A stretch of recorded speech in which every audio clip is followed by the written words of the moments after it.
전직 국회의원 보좌관, 전직 정치 전문 기자와 함께 정치권 상황에 하이킥을 날리는 정치 토크쇼 거침없이 하이킥. 장성철 공감과 논쟁 정책센터 소장, 김보협 정치 전문 기자 두 분과 함께합니다. 어서 오세요. 안녕하십니까? 네, 일주일 동안 잘 지내셨죠? 네. 예. 지금 유튜브로요. 저희 생방송이 나가고 있으니까요. 혹시 저희 모습을 직접 보고 싶으신 분들은 유튜브에서 표창원의 뉴스 하이킥을 검색해서 들어오시면 되겠습니다. 여러분이 유튜브에 남겨주시는 댓글 중에요. 특히 장성철 소장은 지금 실시간으로 댓글 보고 계십니다. 그래서 소개도 해드릴 테니까요. 많이 글도 남겨주세요. 자, 오늘은 국민의힘 당대표 선거 중간 점검을 좀 해볼까 하는데요. 다음 달에 당대표가 6월 11일이죠, 장 부장님? 네, 11일입니다. 네, 11일 날 선출이 됩니다. 근데 벌써부터 경쟁이 정말 뜨겁습니다. 당권 도전자가요, 대략 10명이 넘는다고 하는데 이렇게 열띤 경쟁 최근에 못 본 것 같거든요. 네. 이렇게 흥행이 되고 있는 이유? 치열한 경쟁? 어떤 이유라고 보세요? 첫 번째는 대선을 치를 수 있는 당대표고요. 네. 본인의 정치력 유무에 따라서 상당히 본인의 체급을 높일 수 있는 그런 상황이 될 것 같다라는 생각이 들고요. 예. 또 하나는 별로 예를 들면 거물들이 없어요. 예전에 뭐 그런 큰 거물들이 나와서 거의 저 사람 했는데 되겠지 하는 이런 분이 안 계신단 말이죠. 이번에는 듣는 거물들 섭섭하실 거예요. 고만고만한 거물들이 나오셔서 예. 내가 좀만 더 노력하면 당선될 수 있겠다라고 생각을 하시는 것 같습니다. 네. 근데 지금 한 10분 정도로 예상하고 있는데 당에서는 예비 경선을 통해서 한 반으로 줄이겠다는 거예요. 그래서 한 5명이나 4명 정도로 소위 컷오프. 네, 네. 줄여서 이번에 좀 이러한 본 경선은 예. 좀 압축해서 치르려고 하는데 네. 문제가 있어요. 뭐죠? 예비 경선을 하더라도 4천만 원의 기타금을 냅니다. 근데 예비 경선에서 떨어지면 예. 안 돌려줘요. 돌려받을 수가 없죠. 근데 대략 뭐 연설에 한 번 하고 4천만 원 날리는 형태가 되고 예. 본 경선 가는 분들은 4천만 원 더 내요. 그러니까 추가로. 기타금만 한 8천만 원 정도 이야. 됩니다. 네, 돈의 문제가 있군요. 네. 김보혁 기자는 국민의힘의 이 당대표 경선의 어떤 흥행, 열띤 열기 어떻게 보고 계십니까? 제가 알기로 국민의힘 계열 예. 정당에서 당대표 경선을 하면서 컷오프를 하는 게 이번이 아마 처음일걸요. 저도 기억이 안 나요. 그러네요. 네. 흥행에 성공하고 있다는 거고 저는 국민의힘도 정치 변화의 바람을 타고 있다.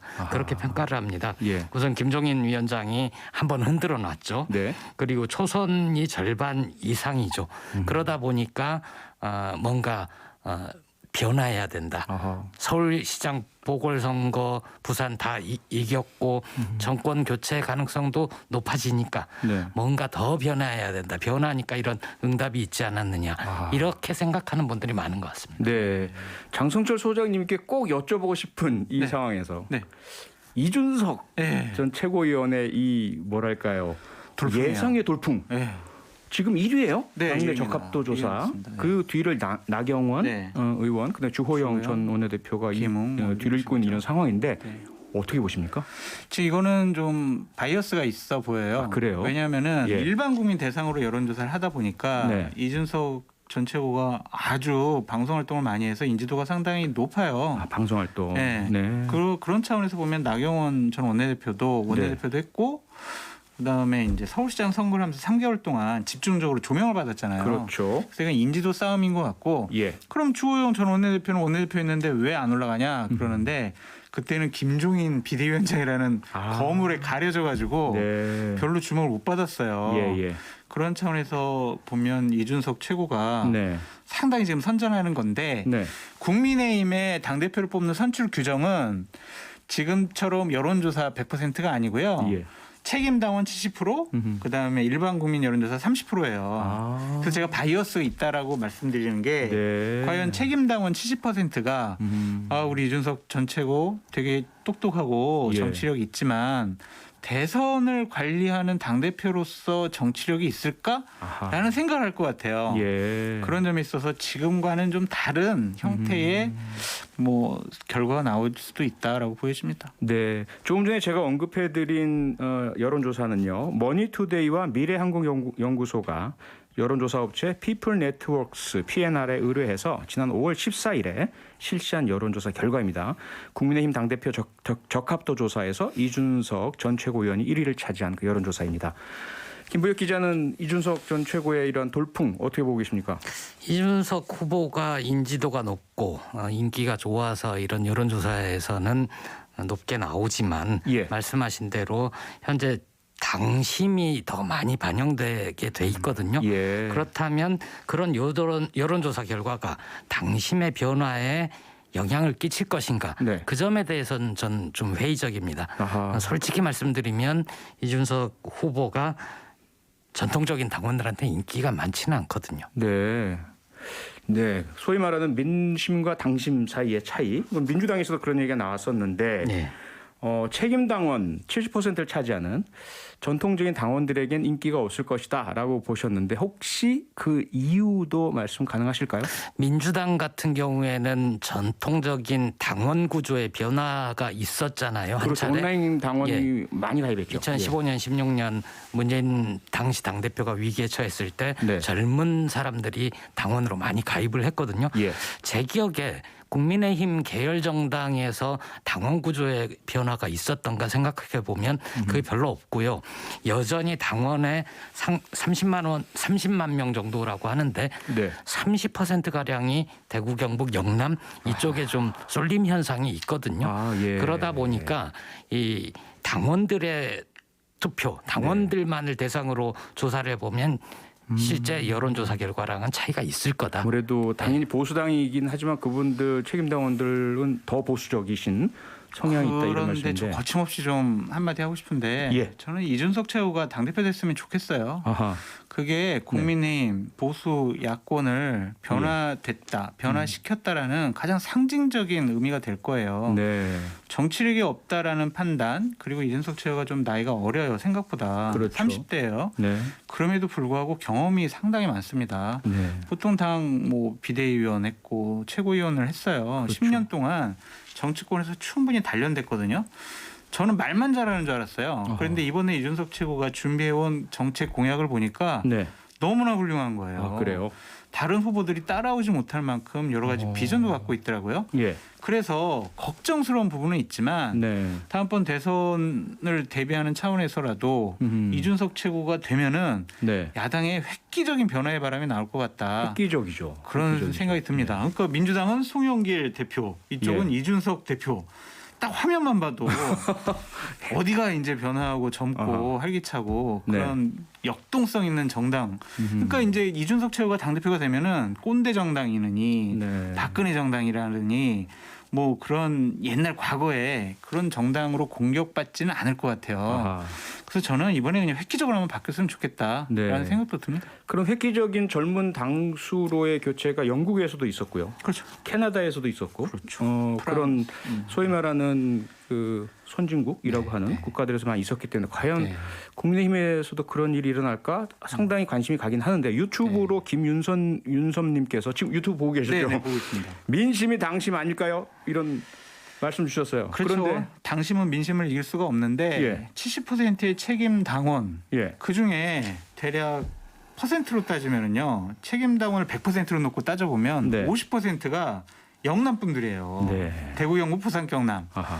좀 나이 많이 드신 좀 전통적인 지지층. 예. 그분들이 과연 이준석 최고에 대해서 어떻게 생각할지 네. 급격한 변화를 원하실지 그분은 저도 되게 흥미롭게 지금 지켜보고 있습니다. 그분들이 보시기에 이준석 최고는 얼라죠 그냥. 신뢰되는 말씀이지만 네네. 그런데 그분들- 이준석 최고가 갑자기 짠하고 나타난 사람이 아니라 아까도 말씀드렸듯이 10년 동안 10년 됐죠. 야권에서 예, 예. 정말 중요한 역할을 많이 해왔거든요. 그래서 기대해 볼 만하다라는 생각이 듭니다. 자, 그 기대가 현실이 되려면 아무래도 지금 이 경선 룰 가지고는 안 될 것 같고요. 네. 경선 룰을 바꾸면 가능하지 않나 싶은데 그게 가능하다고 보세요? 지금은 전당대회나 전국위원회를 열어서 네. 당원을 고쳐야 되기 때문에 이것은 시간상 불가능할 시간상 것 같다는 불가능합니까? 생각이 물리적으로? 들고요. 이대로 될 거는 같아요. 예. 그리고 당대표를 뽑는 거기 때문에 네.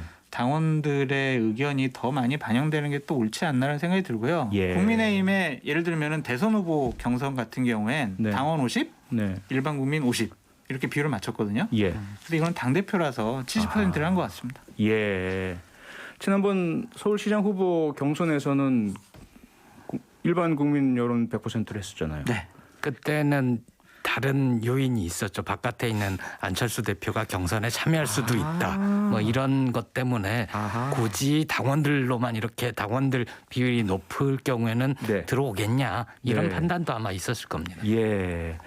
지금 사실 일각에서 보는 또 언론에서 많이 언급하고 있는 것이 가장 큰 변수가 나경원 전 의원이다. 나경원 전 의원이 공식적으로 당대표 출마를 한 순간 네. 아마도 상당히 그 판세는 달라지지 그렇죠. 않을 것이냐라고 네. 보고 있는데 어떻게 보세요? 나경원 전 원내대표 99% 당대표에 출마합니다. 다. 예. 지금 많은 분들하고 상의를 하고 있는데 예. 반은 말리고 네. 반은 나가라고 그래요. 예. 근데 참 그게 웃긴 게 나 대표가 상의를 할 때 나 네. 어떻게 해야 돼? 이렇게 상의하는 게 아니고 예. 나 출마하는 거 어떻게 생각해? 어허. 이렇게 물어보신다는 거예요. 예. 그러니까 마음은 출마하고 싶어 하는데 아하. 좀 출마할 수 있는 명분을 좀 얻기 위해서 많이 여러 사람들의 얘기를 듣고 있다. 명분을 얻기 위해서 라고 생각- 말리는 분들은 왜 말립니까? 당신 이번에 떨어지면은 정말 끝장이다 지금. 지역구 떨어져, 서울시장 그렇죠. 떨어져. 그 이번에 당 대표 떨어져? 아하. 그러면은 뭐 할 거냐? 그럼 또 대선 후보 나갈 거냐? 네. 이런 식의 얘기를 하고 있다는데요. 예. 나갈 것 같아요, 그냥. 나을 것 같습니까? 예. 이미 뭐 사무실까지 마련했다면서요? 옛날 사무실을 아마 그냥 계약 기간이 남아 사용하던 있어서 거? 서울시장 후보 때 쓰던 사무실을 계속 예. 지금 유지하고 있을 겁니다. 네. 김부육 기자는 나경원 전 의원의 당대표 출마 어떻게 보십니까? 나경원 후보 당연히 나올 것 같습니다. 그 오세훈 시장의 경우에도 네. 이것 떨어지고 저것 떨어지고 거의 미래가 없다 했는데 예. 그렇게 부활을 했잖아요. 네. 보면 나올 것 같고 다만 이제 어떤 효과를 끼칠까라고 생각을 해보면 네. 저는 과점 효과가 좀 커질 것 같아요. 과점 효과요. 예. 장 소장님 말씀은 이제 이준석 후보 혹은 김웅 후보 이런 젊은 세대들이 좀 앞으로 푹 치고 나가고 네. 보수 정당이 확 바뀌었다라는 그런 효과를 띌 수 있으면 좋겠지만 네. 나경원 후보가 출마를 할 경우에는 이제 영남 쪽의 대표 주자로 주호영, 네. 서울 수도권 수도권? 대표 주자로 나경원, 아하. 그리고 뭐 합리적인 보수 혹은 강경 보수 뭐 이런 각각의 가진 정체성들이 있어서 예. 그러면 싸움이 나경원 대 주호영 이렇게 되면서 다른 후보들에 대한 주목도가 좀 떨어질 수도 있을 것 같다. 네. 과점 효과가 일어날 수 있을 것 같다는 생각이 듭니다. 근데 네. 이준석 최고나 김웅 의원이 나가는 게 국민의힘으로서는 정말 좋은 현상이 돼버렸어요. 왜냐하면 영남당, 비영남당 이런 프레임 구도가 깨져버렸잖아요. 그렇죠. 예. 중진대 뭐 초선, 젊은 피 뭐 이런 식으로 구도가 짜여져가지고 구도가 바뀌었네요. 예, 국민들에게 비춰지는 것도 상당히 긍정적이라고 보여지고요. 네.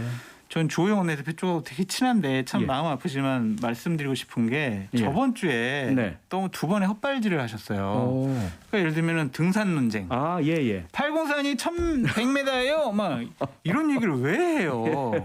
에베레스트를 가려면 예, 뭐 한라산 뭐 설악산 갔어야 다 되는데 가야 된다. 예, 뭐 북한산에서만 있다가 가면 되겠느냐. 예. 근데 본인은 이제 803 그래서 이틀 동안 예. 그냥 등산 논쟁으로 허비해 버렸고 네. 또한 지난 목요일인가요?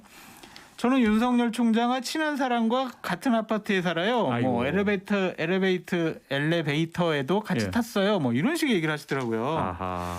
아이고 그래서 내가 처음에 이게 컨셉이 잘못됐구나. 너무 출발부터 아쉬웠어요. 네. 꼬였구나. 네. 지금 윤석열 전 총장 얘기를 하셨으니까요. 윤석열 전 총장이 침묵을 그동안 오랜 시간 침묵을 해왔습니다. 네. 딱 침묵을 깬 첫 일성이 5.18 민주화운동 관련한 메시지예요. 상당히 뭐랄까 좀 충격적이기도 하고요. 어떻게 보셨습니까? 근데 당연히 할 말을 했다라는 생각이 들어요. 네. 왜냐하면 정치 지도자가 되겠다는 분 그리고 대통령이 되겠다는 분이 예. 대한민국 현대사에서 가장 비극적인 사건이고 네. 광주 시민들께서 정말 숭고한 희생 때문에 우리나라 예. 민주화가 상당 부분 진전되지 않았습니까? 네. 그 부분에 대해서 언급하지 않고 행동하지 않는다? 이거는 과연 저 사람이 지도자로서 자격이 있을까라는 의구심을 받았을 거예요. 예. 그 저는 적절한 타이밍에 네. 그래서 적절한 멘트를 잘 하셨다라고 아하. 말씀드리고 싶네요. 네, 정치인으로서의 대권 도전을 하기 위한 행보 중에 하나로도 볼 수 있다. 그럼요. 김부육 기자 어떻게 보셨습니까? 메시지 내용에 대해서 저는 말씀드리고 싶지는 않고 예. 중요한 시기에 자기 존재 증명이었다라는 생각은 듭니다. 듭니다. 네. 그런데 이제 제가 본 거는 조선일보 인터뷰하는 형식으로 메시지가 나온 것 같은데 네.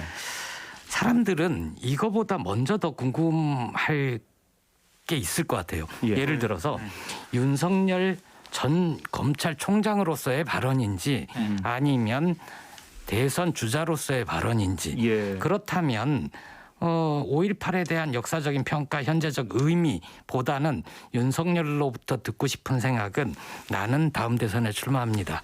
어떤 대통령이 되겠습니다. 나는 누구와 어떤 정치를 하겠습니다. 이런 얘기를 먼저 해야 먼저 되지 하고. 않을까 싶습니다. 예. 그거는 대략 6월 20일쯤 할 것 같아요.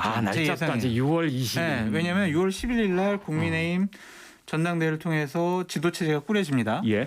6월 21일이 민주당 대선 후보 예비 경선 시작되는 날이에요. 네. 그러면은 그 사이에는 분명히 본인이 저는 대권에 출마하겠습니다. 정치하겠습니다라고 선언해야 돼요. 네. 타이밍이 그때가 적게요. 아하. 그거 지나가면 안 돼요. 예. 그래서 제가 봤을 때는 6월 20일 전후를 통해서 그런 얘기, 나는 누구와 같이 정치를 할 거예요. 제가 생각하는 대한민국의 미래 비전은 이런 거예요라고 예. 본인이 그때쯤 밝히지 않을까 하는 생각이 들고 네. 국민의힘 입당은 상당 기간 안 될 것 같아요. 저는 그때까지는 안 하고. 국민의힘 네. 입당은 9월 9일 날 고민해야 될 문제다. 아하. 왜냐하면 국민의힘 대선 후보 선출 전당대회가 11월 9일이거든요. 네. 그럼 대략 2달 전이 경선이 시작돼요. 네. 그럼 내가 국민의힘 대선 후보가 될까? 예. 들어가서 경선해야지.